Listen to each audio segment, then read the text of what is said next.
여러분, 사람의 마음과 마음 사이에는 말보다 더 깊은 감정의 언어가 흐릅니다.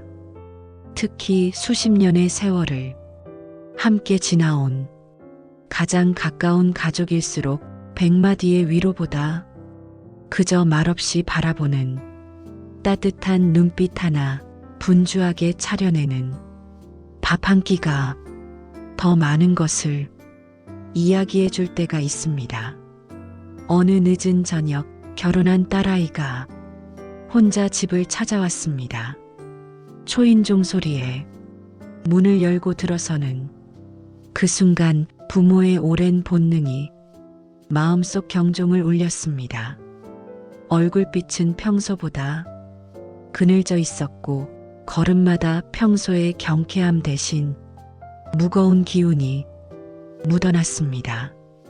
무엇보다 그 말투, 짧고 힘이 없었습니다.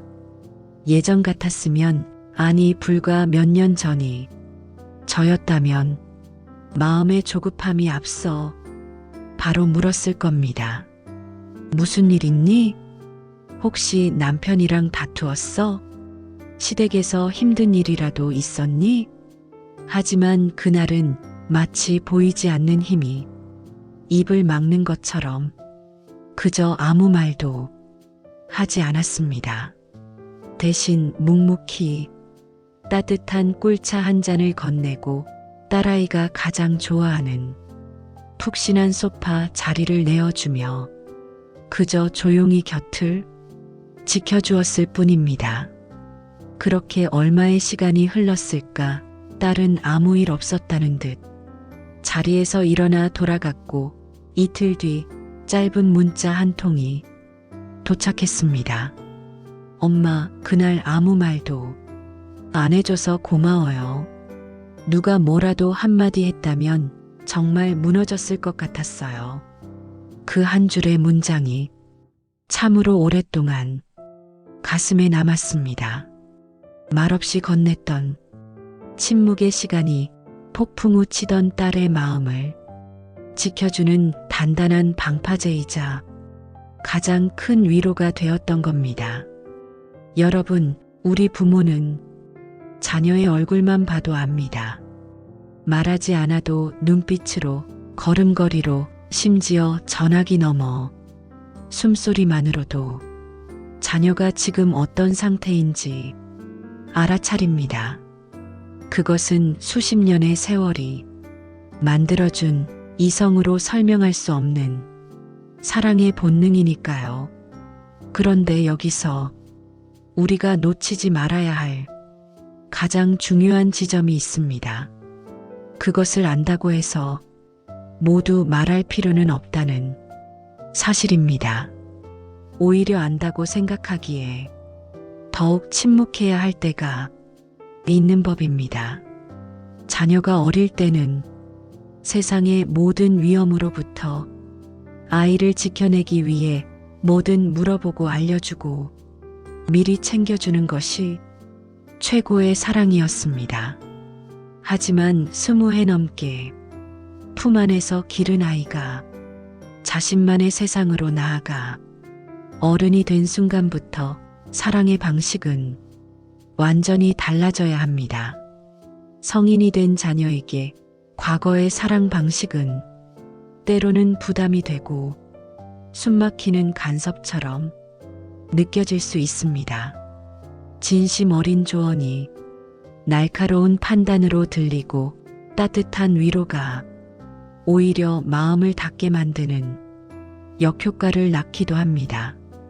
서울대학교 심리학과의 한 연구에 따르면 성인 자녀가 부모와의 관계에서 가장 큰 스트레스를 느끼는 순간은 바로 원치 않는 개입이라고 합니다. 특히 감정적으로 지치고 예민한 시기에는 아무리 좋은 뜻으로 건넨 말이라도 두 사람 사이에 깊은 벽을 만들 수 있다고 경고합니다. 그렇다면 우리는 왜 자녀가 힘들어 보일 때 자꾸만 묻고 싶고 말하고 싶고 해결해주고 싶을까요? 그 마음의 뿌리는 너무나 당연하게도 걱정과 사랑입니다. 혹시 내 아이가 힘든 건 아닐까? 누가 상처라도 준 건 아닐까? 그 애끓는 마음이 이성을 앞지르다 보니 지혜로운 침묵 대신 조급한 말이 먼저 튀어나오는 것입니다. 하지만 여러분, 오늘부터 우리는 새로운 사랑의 언어를 배워야 합니다. 묻지 않는 것은 결코 무관심이 아닙니다. 오히려 그것은 자녀에 대한 가장 깊은 신뢰의 표현입니다. 말하지 않고 가만히 곁을 지킨다는 것은 나는 너를 믿는다. 너는 스스로 이 감정을 정리하고 일어설 힘이 있는 존재다. 내가 나에게 말하고 싶어질 때까지 나는 이곳에서 너의 공간을 지켜주겠다. 라는 강력한 믿음의 메시지를 온몸으로 보내는 일입니다. 가족 상담 전문가들은 이러한 태도를 심리적 공간을 허용하는 대화라고 부릅니다. 말로 해결하려 들지 않고 존재 자체로 지지해주며 넘치는 감정보다 스스로 생각할 수 있는 여백을 주는 배려인 것입니다. 한번 돌이켜 생각해 보십시오. 여러분께서 인생이 가장 힘든 고비를 넘고 계실 때 정말 아무 말도 듣고 싶지 않았던 그런 순간이 있지 않으셨나요? 그때 만약 누군가가 걱정이라는 이름으로 계속해서 왜 그래? 무슨 일이야? 라고 캐물었다면 아마 위로받기보다 더 깊은 피로감과 외로움에 빠졌을 것입니다.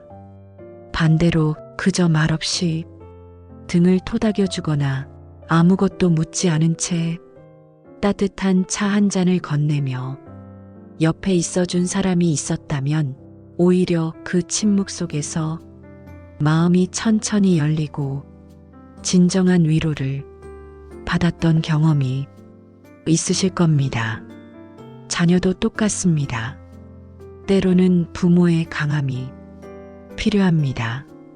하지만 그 강함은 과거처럼 자녀를 훈육하고 통제하는 강함이 아닙니다. 그것은 내 아이가 스스로의 힘으로 세상의 파도를 넘어설 수 있다고 조용히 믿어주는 기다림의 강함입니다. 그 고요한 믿음이야말로 성인이 된 자녀가 부모에게서 받을 수 있는 가장 큰 사랑이자 가장 강력한 지지일지 모릅니다. 자녀와의 관계에서 가장 민감하고 어려운 주제 중 하나는 바로 돈입니다. 사랑하기 때문에 도와주고 싶은 그 마음이 오히려 관계를 서서히 어긋나게 만드는 가장 큰 원인이 될 수 있다는 사실을 알고 계신가요? 얼마 전 아들이 이사를 간다며 전세 보증금이 조금 빠듯하다는 이야기를 슬쩍 꺼냈습니다. 예전 같았으면 한치의 망설임도 없이 부족하면 내가 보태주마 라고 말했을 겁니다. 자식의 어려움을 덜어주는 것이 부모의 당연한 책무라고 믿었으니까요. 그런데 이번에는 큰 용기를 내어 이렇게 말했습니다. 아이고, 우리도 요즘 살림이 빠듯하구나. 그래도 너희가 잘 알아서 하리라 믿는다. 며칠 뒤 아들에게서 전화가 왔습니다. 엄마, 당분간은 조금 빠듯하겠지만 저희가 잘 해결해 볼게요. 걱정 마세요. 그 말을 듣는 순간 마음 한편이 뭉클해졌습니다. 기쁨인지 아쉬움인지 혹은 미안함인지 모를 복잡한 감정이 가만히 일렁였습니다. 하지만 한 가지는 분명히 느껴졌습니다. 이제는 내가 아들이 모든 문제를 해결해 줄 수 없다는 사실, 그리고 그것이 결국 아들의 인생에 꼭 필요한 일이라는 것을요. 부모가 자녀에게 주는 금전적 도움은 처음에는 분명 따뜻한 사랑의 손길입니다. 자녀가 힘든 시기를 넘기는데 큰 힘이 되기도 합니다. 하지만 그 손길이 반복되고 당연해지는 순간 도움은 더 이상 도움이 아니라 기대가 되어버립니다. 고마움은 희미해지고 당연함만 남게 됩니다. 심리학에서는 이런 현상을 쾌락 적응이라고 부릅니다. 처음에 큰 감사와 기쁨은 반복될수록 무뎌지고 오히려 기대치만 점점 높아지는 것입니다. 문제의 핵심은 돈의 액수가 아닙니다. 그 관계 속에서 형성되는 의존의 고리입니다. 이 패턴이 반복되면 자녀는 스스로의 힘으로 일어설 기회를 영원히 놓치게 됩니다. 어려운 문제가 생겼을 때 스스로 해결책을 찾기보다는 부모에게 손을 내미는 것을 가장 쉬운 해결책으로 여기게 됩니다. 세계적인 경제 전문가들은 이구동성으로 말합니다. 자녀에게 줄 수 있는 최고의 금융 교육은 아이러니하게도 실패할 기회를 주는 것이라고. 부족한 상황을 스스로 마주하고 그 안에서 대안을 찾고 때로는 넘어지고 깨져보는 그 모든 과정이 자녀의 삶을 단단하게 만드는 최고의 훈련이 됩니다. 그 소중한 성장의 기회를 부모가 사랑이라는 이름으로 모두 막아버린다면 자녀는 현실의 무게를 견디는 법을 배우지 못한 채 나이만 먹은 어른이 되어버릴 것입니다. 하지만 거절하는 것은 참으로 어려운 일입니다. 자식의 힘든 모습을 외면하는 것 같아 마음이 편치 않습니다. 여기서 중요한 것은 무작정 안 도와주는 것이 아니라 어떻게 거절하느냐입니다. 거절의 말 속에도 따뜻한 사랑과 믿음을 담을 수 있습니다. 요즘 우리도 생활이 넉넉지는 않구나. 너에게 큰 도움을 주지는 못해. 미안한 마음이다. 하지만 나는 내가 스스로의 힘으로 충분히 잘 해낼 거라고 믿는다. 이런 말 한마디는 자녀에게 차가운 현실을 깨닫게 하는 동시에 부모의 깊은 신뢰라는 가장 큰 선물을 줍니다. 이제는 내가 내 삶을 스스로 책임져야 하는구나 라는 건강한 인식과 함께 우리 부모님은 나를 믿어주시는구나 라는 든든한 마음의 버팀목을 얻게 되는 것입니다. 진짜 도움은 당장 물고기를 잡아주는 것이 아니라 그 물고기를 스스로 잡을 수 있도록 믿고 기다려주는 것입니다. 자녀가 고민을 털어놓을 때 우리는 본능적으로 해결사가 되려고 합니다.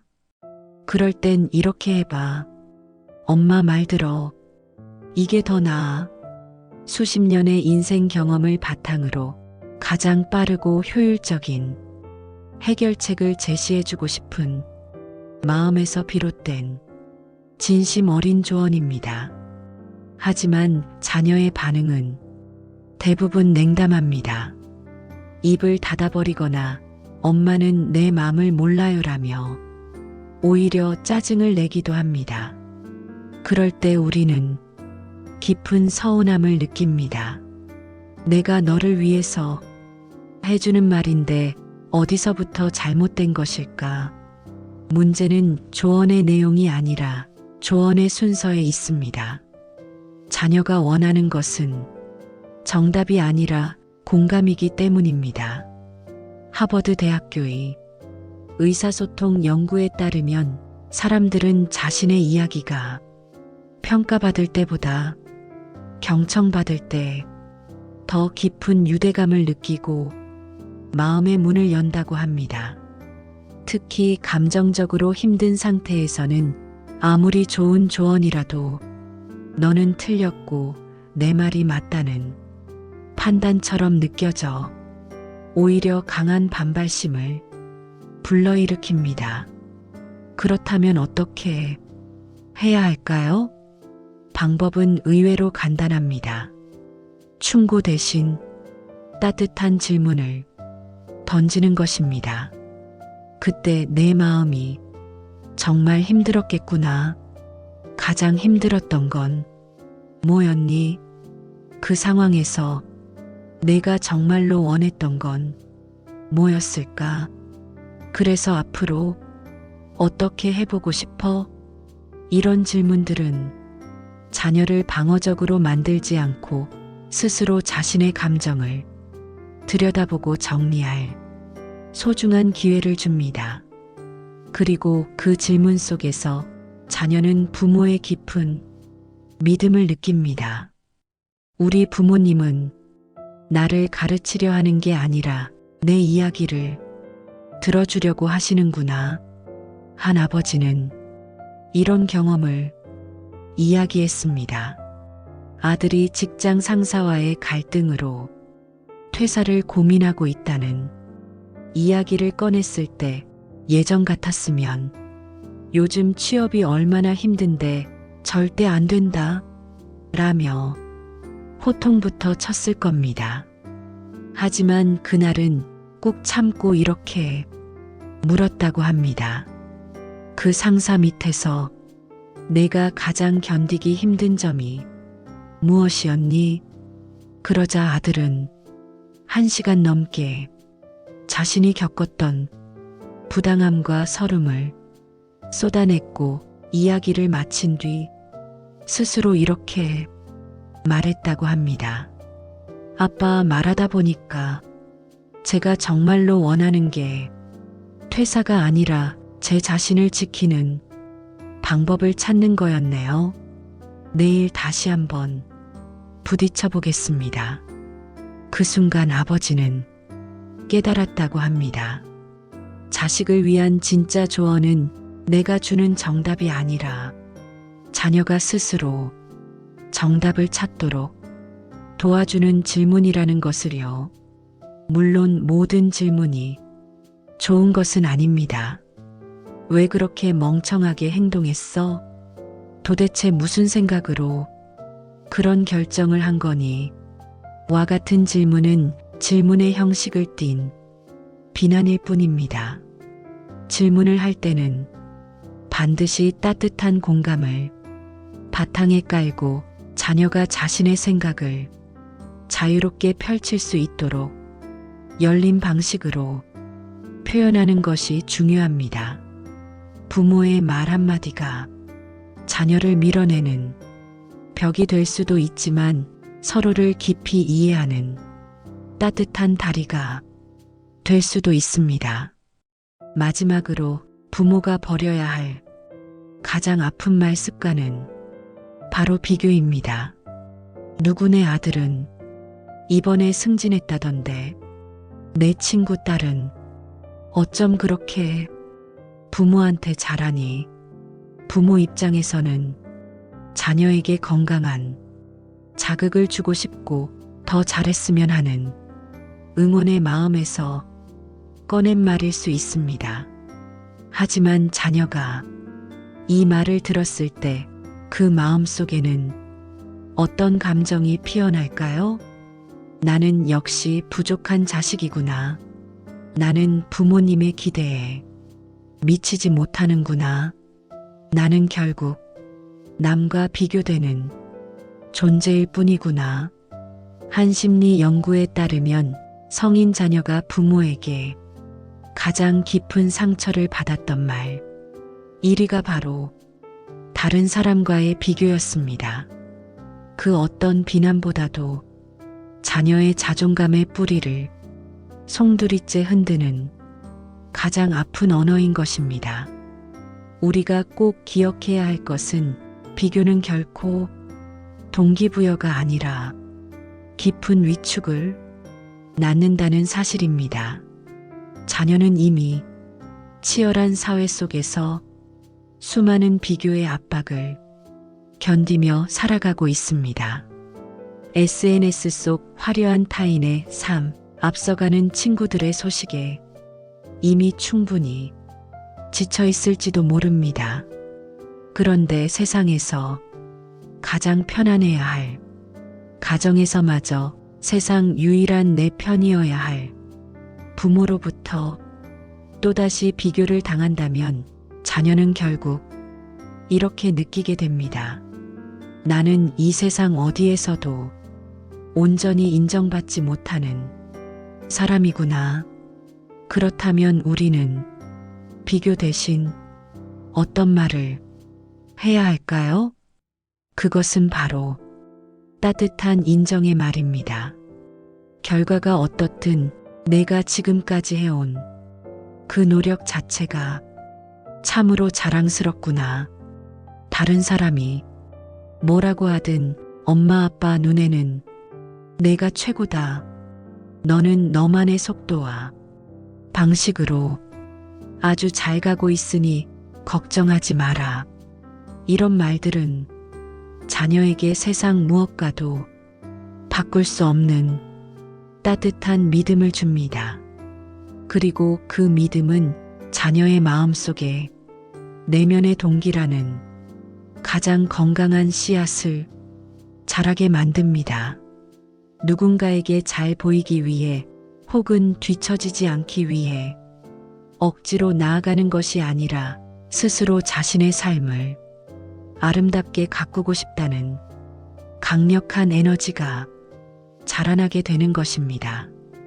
부모의 말은 자녀에게 거울과도 같습니다. 자녀는 그 거울에 비친 자신의 모습을 보며 스스로의 가치를 배웁니다. 그 거울이 끊임없이 남과 비교하며 자녀의 부족한 점만 비춘다면 자녀는 평생 자신을 부족한 사람이라 여기며 살아갈 것입니다. 하지만 그 거울이 자녀의 존재 자체를 있는 그대로 비춰주고 따뜻하게 웃어준다면 자녀는 세상의 어떤 풍파 앞에서도 결코 흔들리지 않는 단단한 자존감을 갖게 될 것입니다. 오늘 우리가 나눈 이 이야기들이 어쩌면 많은 부모님들께 불편하고 어렵게 느껴질지도 모르겠습니다. 하지만 자녀가 어른이 되었다는 것은 우리 부모에게도 새로운 사랑의 방식을 배워야 할 때가 왔다는 신호입니다. 품 안에 꼭 껴안던 사랑에서 한 걸음 뒤에서 묵묵히 바라봐주는 사랑으로 우리의 사랑도 자녀와 함께 성장해야 하는 것입니다. 그 성장의 길이 때로는 서툴고 어색할지라도 여러분의 그 용기 있는 변화와 노력이 자녀의 남은 인생을 지탱해주는 가장 큰 힘이 되리라 믿습니다.